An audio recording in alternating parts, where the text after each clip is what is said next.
Thank you for your patience and cooperation. Boarding will begin in a few moments.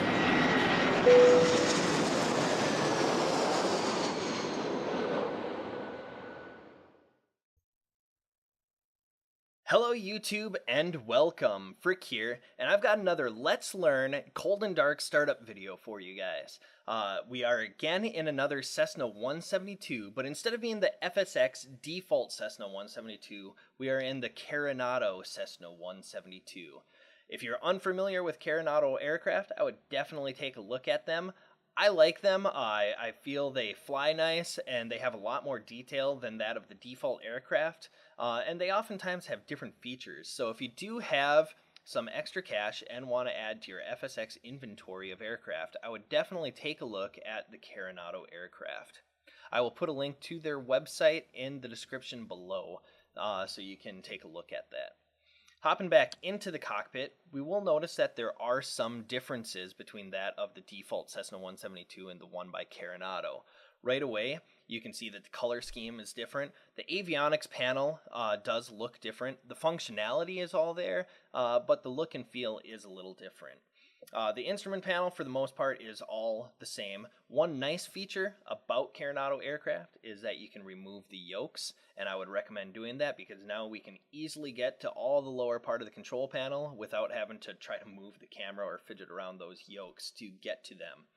Some other key differences you will notice with this Carenado aircraft is that it does have an engine primer, and it's also got carburetor heat.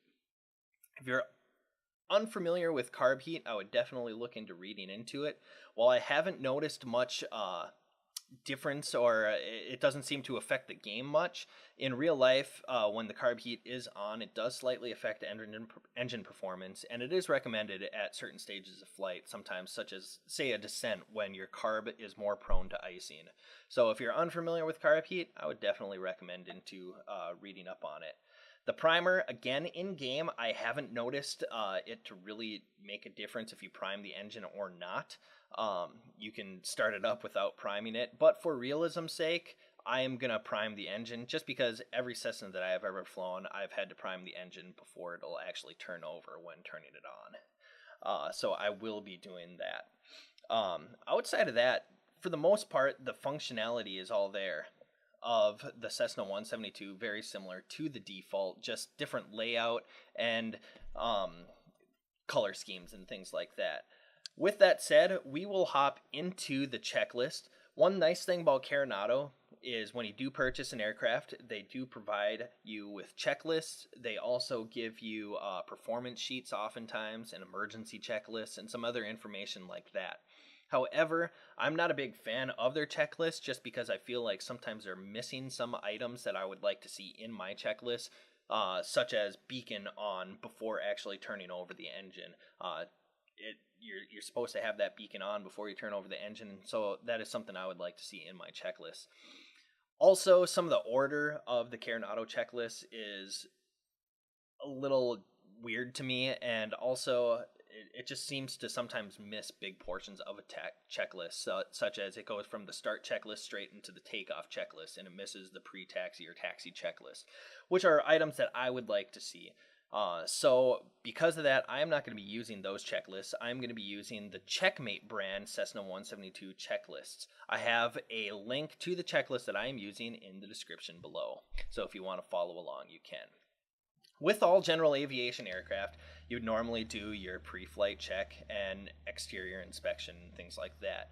This would include, checking the fuel quantity visually, the quality by sumping out some of the fuel and making sure that it is clear, checking the oil, the prop, the exhaust system, the surfaces and control surfaces, and the whole surface of the aircraft and the rivets and everything like that. However, because in the game we're unable to do all of that, for simulation's sake, we are just going to assume that our pre-flight check is done. One thing, though, in the pre-flight check that it does mention is making sure that your fuel selector valve is at both. The fuel selector is down here. As you can see, it is pointing up, so it is in all or both. If it was to the left, it would be on the left tank, right tank, and then if it was down, it would be off. Another cool feature, you can see the parking brake is right here. I pushed it in, and if we look out the window, there is no tag right there. But if we pull out our brake, we do have a remove before flight tag. So just kind of a cool feature that they added to add some detail to their aircraft. With that said, let's go into the start checklist. Start checklist, seat, track, back, and locked. Unfortunately, we can't do that in the game. So again, we are just going to assume for simulation's sake that that is done. Avionics, we want to make sure that is off. We can see the avionics are off. The master switch is off. And the avionics switch, which is right here, is set to the off. It doesn't have the big white switch that the default one does. It just has this little metal toggle one, but it is in the off position. Autopilot off. Unfortunately, this aircraft does not have autopilot, so it's kind of a moot point. Carb heat off.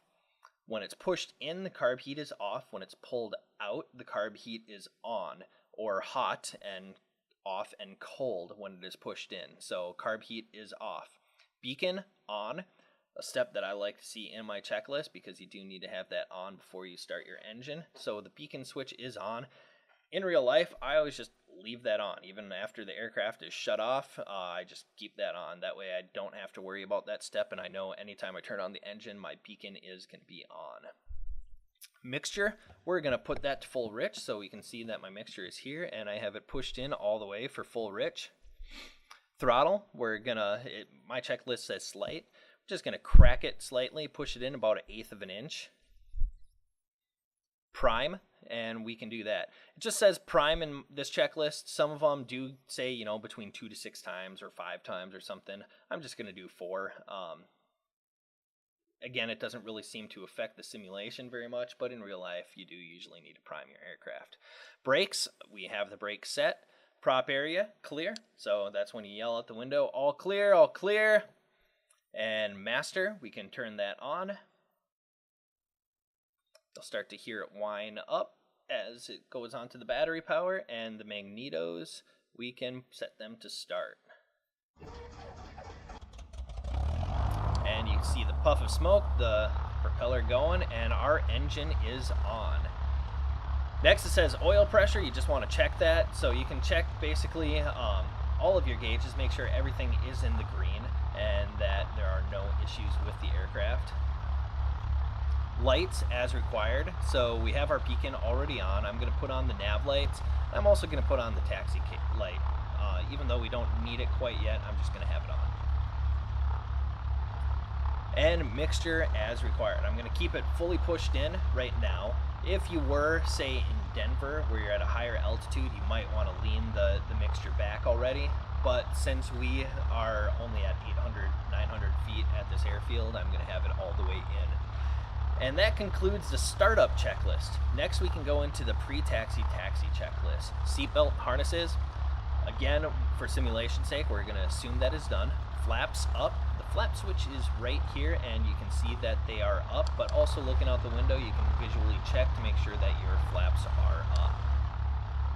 Heat vents and defrost. Another cool feature with this Carenado aircraft is if we come over here, we can see that there is a cabin heat and a cabin air.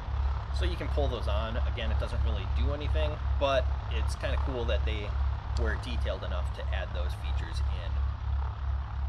Avionics, we're going to now switch that to on, and we can see that I switch the toggle and the avionics come to life.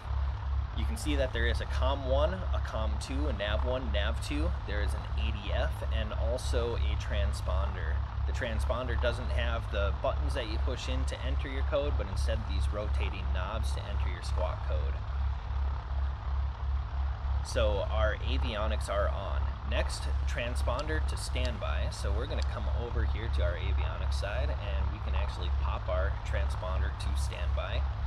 And ATIS information. So right now I'm going to get our frequencies in. So for COM 1, I'm going to turn that to our ground frequency, which is 121.9. So I'm going to go 121.9. And if you watch any of my other videos, you'll notice that I manually enter these in.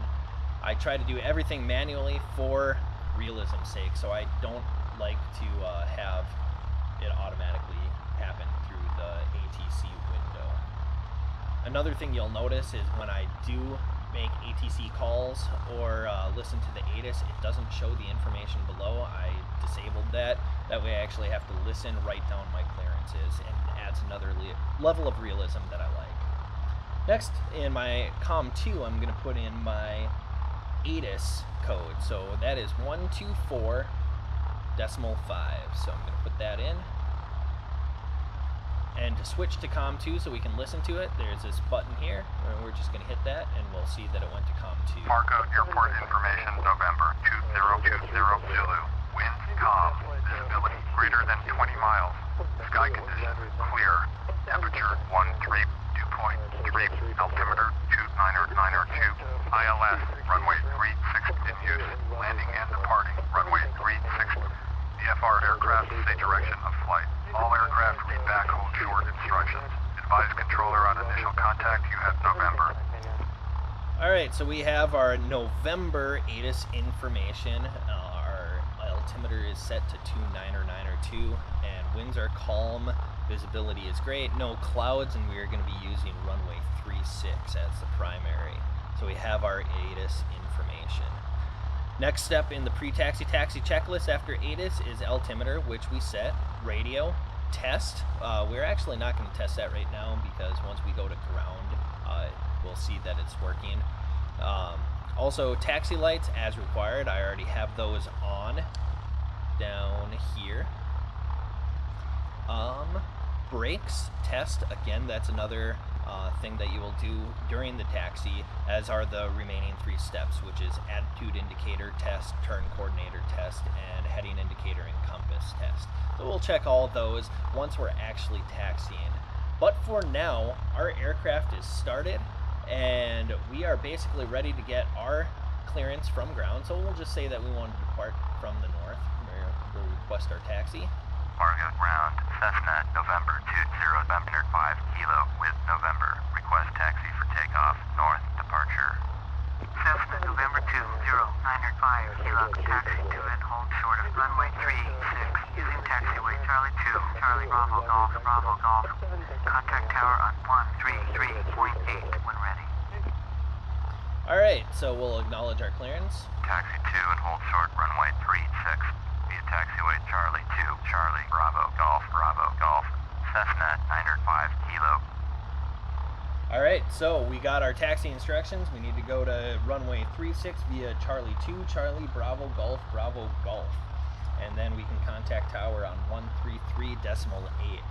With that, we have our clearance, we have acknowledged it, we are ready for our taxi, and we can start our taxi. So we can turn off our brakes, put in some power, and start to go on our taxi. However, this is only a cold and dark startup video, so we are not going to be doing all of that for you, and I'm going to leave you at that. So I hope you enjoyed the video. If you do have any questions, please feel free to ask. Also, if there are any other aircraft that you would like to see a cold and dark startup on, and or if you want to see me fly anywhere, just feel free to send me a comment, and I'd be glad to help you out in any way that I can. Also, please subscribe if you do like the videos. I'm going to try to be posting more. I hope you enjoyed it, and thanks again for watching.